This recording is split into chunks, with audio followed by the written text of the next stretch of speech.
नमस्कार, आदाब, सत श्री अकाल, केम छो, केरो हाल छे? मैं CA Rahul Agarwal welcome you all to a new video.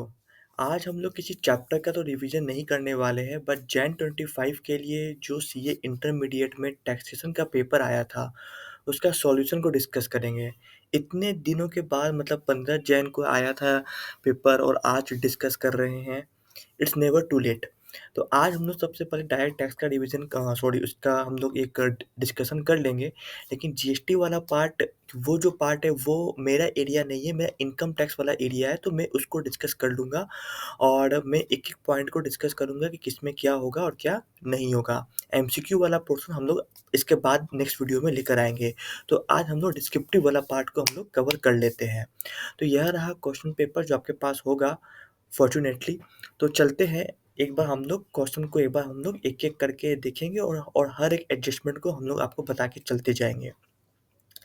सबसे पहला क्वेश्चन जो है ये आपका टोटल इनकम का है और ये 15 मार्क्स का क्वेश्चन है, डायरेक्ट क्वेश्चन है, 15 मार्क्स का क्वेश्चन है।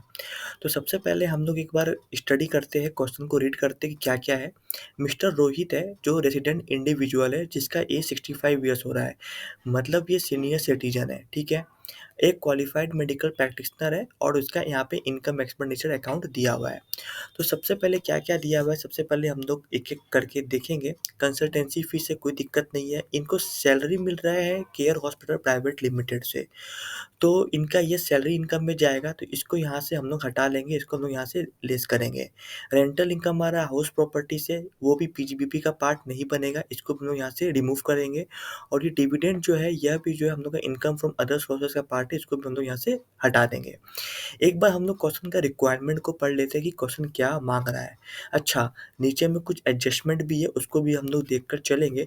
इसके बाद क्वेश्चन क्या बोल रहा है कि हम लोग को नेट टैक्सेबल इनकम निकालना है और जो है हम लोग को नेट टैक्स लायबिलिटी कैलकुलेट करना है। अगर वो जो है shifting out of the default tax regime में है, मतलब कि वो ओल्ड के अगर अंदर आ रहा है, ओल्ड रेजिम के अकॉर्डिंग हम लोग को टैक्स कैलकुलेट करके चलना है। तो ये सीनियर सिटीज़न है, तो यहाँ पे बेसिक एग्ज़म्पशन लिमिट हो जाएगा आपका 3 lakh rupees for the old regime, ठीक है? सबसे पहले अब आ जाता है सैलरी टू स्टाफ, इसमें कोई इश्यू नहीं है। एडमिनिस्ट्रेटिव एक्सपेंस, इसमें भी कोई इश्यू देख के लग तो रहा नहीं है। कन्वेंस एक्सपेंसेस में भी नहीं और पावर एंड फ्यूल में भी नहीं। इंटरेस्ट ऑन हाउसिंग लोन, इसमें थोड़ा-सा इश्यू है क्योंकि ये 80 ई वाला, यह जो है इंटरेस्ट ऑन हाउसिंग लोन जो है, ये आपका 24 बी में आएगा, ठीक है? उसके बाद यह जो है इंटरेस्ट ऑन एजुकेशन लोन है, यह जो 80 ई के अंदर आएगा। और यह जो है साइंटिफिक रिसर्च के अंदर जो है 25,000 रुपया आपने खर्चा किया था, तो इसको अलाउड होता ही है। तो ये इन्होंने यहाँ पे डेबिट करके रखा है, तो इसलिए यहाँ पे नो एडजस्टमेंट होगा, कोई दिक्कत वाली बात नहीं है और अपना को यहाँ पे प्रॉफ़िट दे के रखा है। सबसे पहले जब आप पीजीबीपी का कैलकुलेट करोगे इनकम, तो सबसे पहले आपको जो है ये 180, 78 और 10,000 इसको आपको लेस कर लेना है और इसको आपको सैलरी हेड में, इसको हाउस प्रॉपर्टी और इसको अदर सोर्स के हेड में लेके जाना है। अब आ जाते हैं हम लोग यहाँ पे, हम लोग अब क्या-क्या एडजस्टमेंट दे के रखा है, हम लोग इसको समझ के चलते हैं, ठीक है? तो एक काम करता हूँ, मैं इसका कॉपी बना लेता हूँ एक और, तो आपको जो है बार-बार ऊपर-नीचे करने की ज़रूरत नहीं पड़ेगी, ठीक है? हाँ।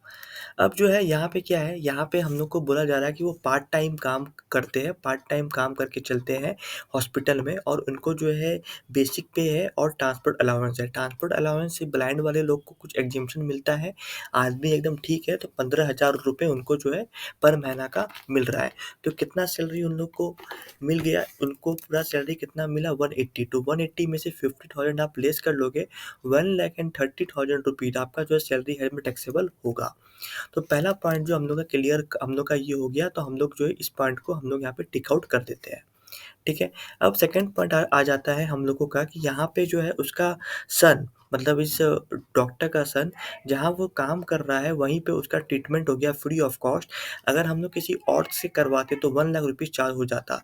आप लोग ने पढ़ा होगा कि अगर मेडिकल ट्रीटमेंट कहाँ हो रहा है, जहाँ एम्प्लॉयर का ही हॉस्पिटल है या कोई लोकल हॉस्पिटल गवर्नमेंट हॉस्पिटल में हो रहा है या इनकम टैक्स ने सीआईडी, पीसीआईडी ने रिकॉग्नाइज़ करके रखा है, उस केस में वहाँ जहाँ भी प्रोक्यूटेड है वो एग्जेम्प्ट है, तो इसका हम लोग को कुछ भी नहीं करना है, इसको हम लोग को इग्नोर करना है।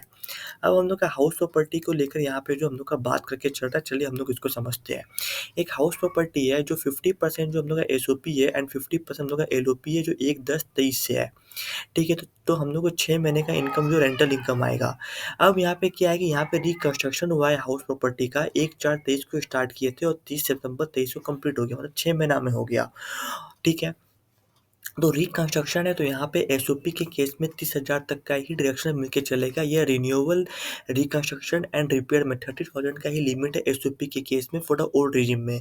न्यू में तो मिलता ही नहीं है, ओल्ड रिजिम का ही बात करना है। मंथली रेंट 10,000 रुपीज़ है और टेनेंट जो है 3,000 रुपया और पे करता है। तो 13,000 इंटू 6 अगर आप करोगे तो आपका 78 के आ जाएगा। वही हम लोग को पीएल में यहाँ पे दिख के चल रहा है। तो चलो ये अमाउंट हम लोग का टैली हो गया। अब जो है उसने हाउसिंग लोन लिया था 12 लाख रुपया का और 6 महीने का इंटरेस्ट 60,000 रुपया है और जो अगला 6 महीने का 40,000 रुपीज़ है। तो टोटल इनकम जो है तो टोटल इंटरेस्ट ऑन लोन जो है वो हम लोग का 1 लाख रुपीज़ है और वो म्युनिसिपल टैक्स भी पे करके चलता है 4,000 एंड 6,000, जिससे हम लोग का टोटल जो म्युनिसिपल टैक्सेस हो जाता है 10,000 रुपीज़। तो टोटल हम लोग का म्युनिसिपल टैक्स हो जाता है भैया, हम लोग का म्युनिसिपल टैक्स हो जाता है ओनली 10,000 रुपीज़। तब अब हम लोग को यहाँ पे कैसे करके चलना है? तो देखो यह जो 3000 है यह जो है हम लोग का पावर बैकअप चार्जेज है जो हम लोग को अलग से दिया गया है। तो 3000 इंटू 6 यह जो चल जाएगा हम लोग का अदर सोर्स के अंदर और अब 10,000 into 6 that is equal to 60,000 only, that is equal to 60,000। यह आपका आ जाएगा अदर, यह आपका आ जाएगा भैया कहाँ पे, यह आ जाएगा आपका लेट आउट प्रॉपर्टी में। इसमें आप म्युनिसिपल टैक्स लेस करोगे, 10,000 हम लोग का है तो 5,000 आप इसमें से लेस कर दोगे। उसके बाद जो है आप इसमें से जो है स्टैंडर्ड डायरेक्शन लेस करोगे और यहाँ पे आप जो यहाँ पे इंटरेस्ट भी लेस करोगे। कितना इंटरेस्ट हम लोग लेस करेंगे? 1 लाख रुपया अगर हम लोग का इंटरेस्ट है तो 50-50% है। तो 50,000 जो है आप एसओपी के केस में जाएगा और 50,000 हम लोग का एलओपी के केस में हम लोग का यहाँ पे जाने वाला है। तो 50,000 रुपया आपको यहाँ पे इंटरेस्ट भी जो है आप यहाँ पे लेस करके चलोगे। तब जाके जो है हम लोग का एलओपी के केस में यहाँ पे एक लॉस का अमाउंट आ जाएगा। उसके बाद एसओपी के केस में हम लोग को कुछ मिलता है नहीं, सिर्फ इंटरेस्ट और लोन का डायरेक्शन मिलता है। और जबकि क्योंकि ये रिकंस्ट्रक्शन है तो हम लोग को यहाँ पे सिर्फ 30,000 रुपीज़ तक का हम लोग का एसओपी में जो है हम लोग को लॉस मिल के चलेगा। तो यहाँ भी लॉस आएगा और आपका यहाँ भी लॉस आएगा। आप चाहे तो उसको सैलरी से सेट ऑफ कर सकते हो, चाहे कि आपको करना ही पड़ेगा। कुछ और इन्फॉर्मेशन दिया गया है कि 25,000 रुपया पर मंथ हम सिस्टर इन लॉ को पे करके चलते हैं, लेकिन वो 20,000 रुपया ही है। तो देखो तो हम लोग जो भी यहाँ पे एडमिनिस्ट्रेटिव एक्सपेंस के अंदर जो भी हम लोग पे करके चल रहे हैं, तो 5,000 जो एक्स्ट्रा पे कर रहे हैं उसका यहाँ पे कोई भी एडजस्टमेंट नहीं होगा, क्योंकि 48(2)B में सिस्टर इन लॉ कवर्ड होता ही नहीं है। आधा बच्चा का तो यहीं पे डाउट खत्म हो गया होगा, आधा से ज़्यादा का। अब कन्वेंस एक्सपेंस जो है, कन्वेंस एक्सपेंस आप हॉस्पिटल जाते हो, ऑफिस आने जाने का खर्चा अलाउड नहीं होता है अनटिल एंड अनलेस ये रिइंबर्समेंट होता हो।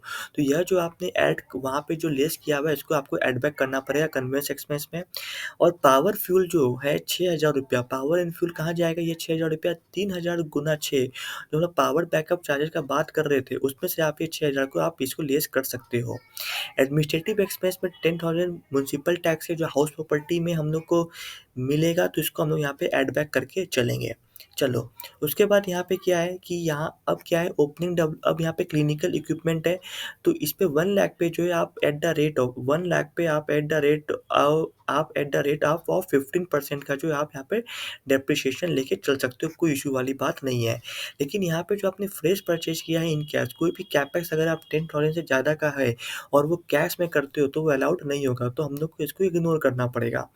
उसके बाद आप ट्यूशन फीस पे कर रहे हो ग्रैंड डॉटर का, सिर्फ चिल्ड्रन का अलाउड होता है, तो 80C का डिडक्शन यहाँ पे आपको नहीं मिल के चलेगा। ठीक है, उसके बाद जो है आप जो है यहाँ पे जो है आप जो है यहाँ पे जो इंटरेस्ट ऑन एजुकेशन लोन है 26,000 रुपया, वो जो है आपको यहाँ पे 80E के अंदर आपको अलाउड हो जाएगा। आपको जो यहाँ पे 80E के अंदर जो आपको यहाँ पे अलाउड 26,000 रुपया हो जाएगा। प्रिंसिपल कुछ भी हम लोग को मिल के चलता नहीं है। ये सारे इसके सारे आपको एडजस्टमेंट करने थे और कुछ यहाँ पे करना नहीं था। डेप्रिसिएशन यहाँ पे है नहीं, तो आपको अलग से यहाँ पे ऐड बैक यहाँ पे आपको यहाँ पे लेस करना पड़ जाएगा। समझ में आती है बात आपको या नहीं समझ में आती है? Are you able to follow me और नॉट? तो ये 10 मिनट के अंदर मैंने आपको पीजीपीपी के सारे डाउट, मैंने सारे जो भी है इसमें मैंने यहाँ पे आपको कंप्लीट करवा दिया। टू है हम लोग का श्रम सेल यहाँ पे क्या हुआ कि 15-16 में एक ये बिजनेस था जिन्होंने 15-16 में स्टार्ट किया था। अब ये 23 में क्या कर रहा है कि श्रम सेल में इसको सेल कर रहा है। पैसा मिल रहा है 40 लाख रुपया, लेकिन जो है उसको फेयर मार्केट वैल्यू जो एसेट का है वो 35 लाख है। तो हम लोग ने पढ़ा था कि FMB1 और FMB2 which ever is higher, वही जो होता है हम लोग का कंसिडरेशन होता है ना। FMB1 and FMB2 which ever is higher, वही जो होता है हम लोग का क्या होगा, हम लोग का हो जाएगा कंसिडरेशन होगा। तो यहाँ पे हम लोग का कंसिडरेशन होने वाला है मात्र 40 लाख रुपीज़, मात्र 40 लाख रुपीज़ हम लोग का यहाँ पे कंसिडरेशन हो जाएगा। उसके बाद जो है हम लोग को यहाँ पे ये 1.5 लाख का एक्सपेंडिचर भी मिलता है। तो 1.5 लाख जो है आप इसमें से लेस कर सकते हो। इसमें कोई इंडेक्सेशन बेनिफिट आपको मिलने वाला नहीं है, क्योंकि स्लम सेल में कुछ इंडेक्सेशन बेनिफिट मिलता नहीं है। उसके बाद आप यहाँ से नेटवर्थ को लेस कर दोगे। नेटवर्थ को लेस करने के बाद जो भी फिगर आएगा वो आपका हो जाएगा long term capital gain which is chargeable under tax at the rate of at the rate of at the rate of what at the rate of 20%। क्योंकि इन्होंने 1/4/23 को ही यहाँ पे जो है ट्रांसफर किया था। अगर 23 जुलाई 23 के बाद अगर वो किए होते तो वो सब अभी जो हम लोग को, सॉरी वो 23 जुलाई 24 वो आपके साल का नहीं है, सॉरी। तो आपको यहाँ पे 20% का टैक्स पे करना पड़ेगा। तो हम लोग चलो आ जाते हैं नेटवर्थ कैसे कैलकुलेट होगा। नेटवर्थ में बिल्डिंग है चलो, उसके बाद डेटर्स है, मशीनरी, अदर एसेट्स है, on capital, bank loan, unsecured loan and creditors है। बैंक लोन में क्या बोल रहा है, जिसमें 2 लाख पर्सनल यूज है, तो यहाँ पे हम लोग फिगर लेंगे ओनली 3 लाख का। मशीनरी के अंदर जो है हम लोग का जो है 50,000 का कॉस्ट पूरा का पूरा अलाउड हो गया है। तो यहाँ से जो हम लोग 50,000 रुपीज़ जो हम लोग यहाँ से लेस करके चलेंगे first of all thing. Second जो क्या है यहाँ पे अदर एसेट्स में सेल्फ जनरेटेड गुडविल है 60,000 का, जो हम लोग जो यहाँ पे उसको जो हम लोग यहाँ पे लेस करके चलेंगे, इसको हम लोग इग्नोर करके चलेंगे। उसके बाद जो है हम लोग का अनसिक्योर्ड लोन है, हम लोग का जो फिर क्या अनसिक्योर्ड लोन है जो 1 लाख का जो है कैपिटल है। अनसिक्योर्ड लोन जो है इसको जो हम लोग यहाँ से जो है वाइफ का, तो उसको भी यहाँ से लेस करके चलेंगे। अब जो हम लोग का जो भी हम लोग का नेटवर्थ आएगा उसको फिगर को यहाँ पे आप डाल दो, आपको ये फिगर अचीव हो जाएगा।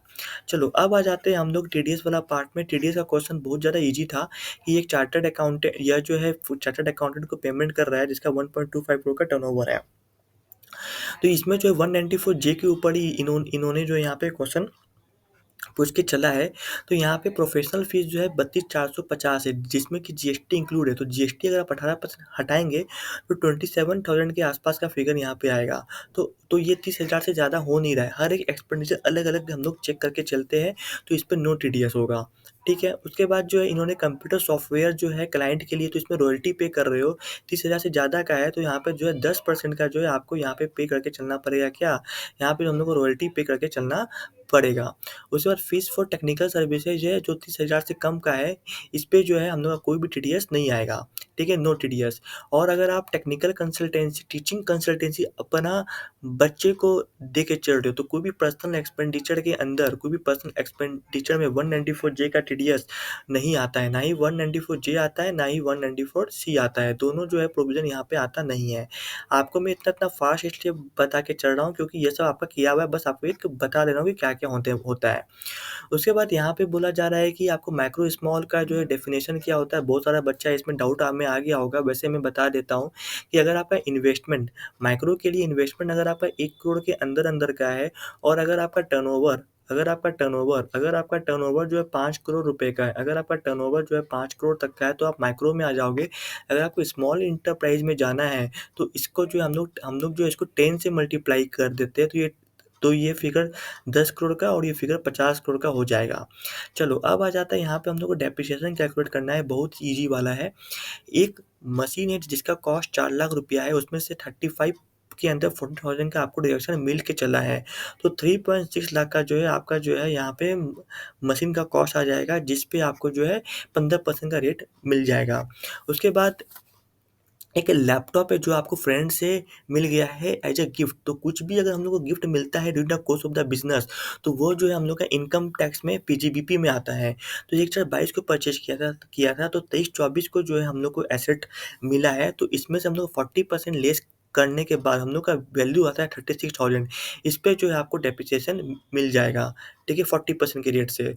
और ये वुडन स्ट्रक्चर्ड है तो 70,000 पे जो है आपको यहाँ पे 40% का रेट मिल के चलेगा। हम लोगों ने पहले भी किया था बात कि वुडन पे जो भी टेम्पोररी स्ट्रक्चर होता है उसे 40% का होता है, और ये क्योंकि आपने दिसंबर में परचेज किया है तो इसलिए आपको यहाँ पे हाफ, आपको जो यहाँ पे only for the 6 months you can calculate the depreciation, है ना। यह दिसंबर 23 का पॉइंट है। उसके बाद आ जाता है यहाँ पे 3 का बी 83 ईयर्स का बंदा है जो जो रेसिडेंट इंडिविजुअल है। तो ये हो जाता है भैया आपका सुपर सीनियर सिटीजन। तो इससे क्या फ़ायदा है आगे हम लोग देख कर चलेंगे। रिवर्स मॉर्टगेज स्कीम को ट्रांसफ़र मानते नहीं है तो कैपिटल गेन आएगा ही नहीं। टर्म डिपॉजिट और सेव और बैंक अकाउंट है 2,45,000 रुपया का है, तो इसमें आपको 80 टीटीबी का 50,000 का आपको डिडक्शन मिल के चलेगा, एफडी पे भी मिल के चलता है। सेंट्रल गवर्नमेंट से अगर हम लोग को पेंशन आ रहा है तो इससे कोई टेंशन नहीं हो रहा है। तो ये पूरा का पूरा टैक्सेबल होगा। सैलरी हेड के अंदर 50,000 रुपया आप जो है यहाँ पे लेस करके चलोगे। ये एसटीसीजी और डाइनिंग टेबल एंड चेयर से मेरे अकॉर्डिंग ये पर्सनल इफेक्ट है तो इस पे कुछ भी नहीं होना चाहिए। अगर ऐसा मान र तो आपको एजम्पशन वहाँ पे देना पड़ेगा। अगर इसको हम लोग कैपिटल एसेट मान के चल रहे हैं तो आप इसको नॉर्मल रेट से टैक्स करके चलोगे, नॉर्मल रेट से। और डेयरी फार्मिंग वाला भी जो है अदर सोर्सेस में जाएगा और ये भी जो है नॉर्मल रेट से टैक्सेबल हो जाएगा, because dairy farming is not an agriculture income. 83 years से क्या होगा, तो क्योंकि ये ओल्ड है जो opted of the default tax regime, तो ये ओल्ड के अंदर है, तो भैया 5 लाख के ऊपर का जो इनकम है, 5 लाख के ऊपर का इनकम पे टैक्स आएगा, तो इसके लिए आपको ये काम करके चलना पड़ेगा। समझ में आती है मेरी बात या नहीं समझ में आती है? बस अब 4A है एंड 4B, फिर आपका जो है कहानी 4A एंड 4B है। ठीक है, 4A में क्या है, 4A में भी में जो है आपको लॉसेस का दिया हुआ है बात। कुछ आपको लॉसेस के बारे में दिया हुआ है और कुछ आपको जो यहाँ पे 80C के बारे में और कुछ आपको एग्जेम्प्ट लॉसेस के बारे में दिया हुआ है।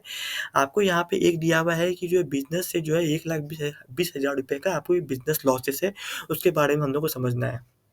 शॉर्ट टर्म कैपिटल गेन है, कोई इश्यू नहीं है। देखो स्पेकुलेटिव बिज़नेस का जो लॉस है, वो सिर्फ़ स्पेकुलेटिव बिज़नेस के गेन से ही सेट ऑफ होगा।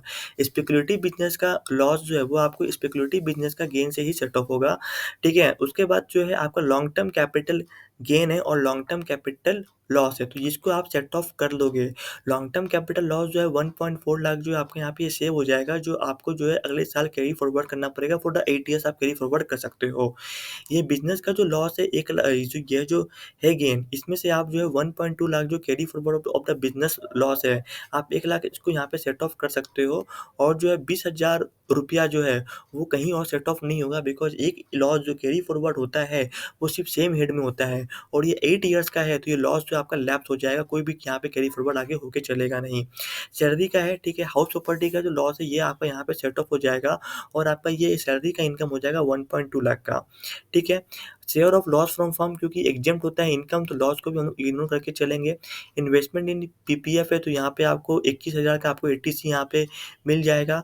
और ये 24 और 5 19 है, यहाँ पे वाइफ का एज या अपना एज कहीं पे दिया हुआ नहीं है, तो मान लेंगे नॉर्मल एज के अंदर है, तो 24 5 29 होता है, तो 25,000 का आपको यहाँ पे डिडक्शन मिल के चलेगा। समझ में आती है आपको बात यहाँ पे, या आपको बात यहाँ पे समझ में नहीं आती है?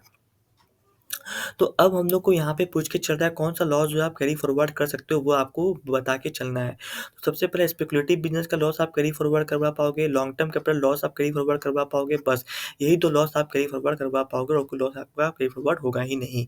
4A भी आपका कंप्लीट हो गया। आ जाते हैं हम लोग 4B के अंदर। किनको-किनको जो है लॉस रिटर्न फाइल करना ज़रूरत है। लॉस रिटर्न मतलब सेक्शन 80 के अंदर प्लस 139(1) के अंदर जिसको भी क्या किया है, देखो सैलरी में लॉस होगा ही नहीं, हाउस प्रॉपर्टी में आपको टाइमली फाइल करना पड़ेगा नहीं। अगर आपका बिज़नेस लॉस है, स्पेकुलेटिव बिज़नेस लॉस है, स्पेसिफाइड बिज़नेस लॉस है, अगर आपका कैपिटल लॉसेस है, अगर आपका owning and maintaining horse race है, तो इन सब केसेस में आपको मैंडेटरी आईटीआर फाइलिंग करना पड़ेगा। अगर आप नहीं करते हो तो क्या होगा, तो अगर आप नहीं करोगे तो लॉस आपका लैप्स हो जाएगा, आप उसको कैरी फॉरवर्ड कभी भी करवा नहीं पाओगे, आप उसको कैरी फॉरवर्ड नहीं करवा पाओगे। अच्छा, या तो 4B का 1 बनाओ और 2 बनाओ, या फिर आप ये वाला बनाओ। देखो ये वाला भी आप बना सकते हो कि बी रिलेटेड रिटर्न कब फाइल कर सकते हैं, किसको फाइल करना चाहिए। जो ओरिजिनल का रिटर्न फाइल नहीं कर पाते हैं, जो 139(1) का ड्यू डेट फ़ेल कर जाते हैं, वो 139(4) के अंदर फाइल कर सकते हैं। कब तक फाइल कर सकते हैं and when it should be file, कब तक कर सकते हैं? 31 December of the assessment year, 31 December of the assessment year तक जो है आप इसको फाइल करके चल सकते हैं। और the assessment completed which ever is earlier के अंदर आप फाइल कर सकते हो। अपडेटेड रिटर्न कब-कब आप फाइल नहीं कर पाओगे? अगर अगर आपका लॉसेस को अगर आप ज़्यादा करना चाह रहे हो तो आप नहीं कर पाओगे। अगर आपका जो है अगर आप इनकम कम करना चाह रहे हो तो नहीं कर पाओगे। अगर आपका असेसमेंट चालू हो गया है तो आप नहीं कर पाओगे। अगर आपका स्क्रूटनी में फाइल खुल चुका है तो नहीं कर पाओगे। रिविजनरी प्रोसीडिंग चालू हो गया है तो नहीं कर पाओगे। सर्च सीजन स्टार्ट हो गया है तो फिर उसके आगे वाले सालों तो तब भी आप नहीं कर पाओगे। तो इन सब केसेस में आप अपडेटेड रिटर्न फाइल नहीं कर पाओगे। तो यह प्यारा-सा था, मेरे ख़्याल से ईज़ी था। थोड़ा-सा आई थिंक टोटल इनकम में थोड़ा-सा घुमाया था इन लोगों ने, बट इतना भी इन लोगों ने नहीं घुमाया था टोटल इनकम में, आप मैनेज कर सकते थे। तो इनकम टैक्स का क्वेश्चन ईज़ी था, इतना कोई हार्ड था नहीं, ठीक है। उसके बाद श्रम सेल बहुत ही ईज़ी था एकदम। उसके बाद टीडीएस में भी इन लोगों ने कुछ नहीं घुमाया इतना। उसके बाद इन लोगों ने थोड़ा-सा ये लैपटॉप वाला पॉइंट बहुत लोगों को याद नहीं होगा, यह गलती यहाँ पे हो सकता है। उसके बाद ये पॉइंट ईज़ी था, ये पॉइंट भी ईज़ी था, बस किसी को डेयरी फार्मिंग या रिवर्स मॉर्टगेज अगर याद नहीं होगा तो यहाँ भी वो इश्यू कर सकता है। लॉसेस वाला बहुत ही ईज़ी था और ये वाला पॉइंट पूरा का पूरा ईज़ी था। तो income tax was easy, GST पता नहीं, आई थिंक जितना फीडबैक मुझे मिला कि वहाँ पे जीएसटी हार्ड थी। इसका एमसीक्यू मैं लेके आऊँगा बहुत जल्द, हो सकता है कल ही मैं लेके आ जाऊँ जीएसटी में, इसका इनकम टैक्स का भी मैं एमसीक्यूज़ अपलोड कर दूँगा। ये वीडियो थोड़ा-सा लेट से आ रहा है, मैं बहुत सारा काम चल रहा था, बैकएंड में इतने सारे नोट्स मैं बना रहा हूँ। तो बस इस वीडियो को भी सपोर्ट करिएगा, जैसा आपको लगा हो, आपको कहीं भी डाउट हो, आप ज़रूर मुझसे कॉन्टैक्ट कर सकते हो। थैंक यू एवरीवन, मिलते हैं अपने नेक्स्ट वीडियो में। चलो बाय बाय।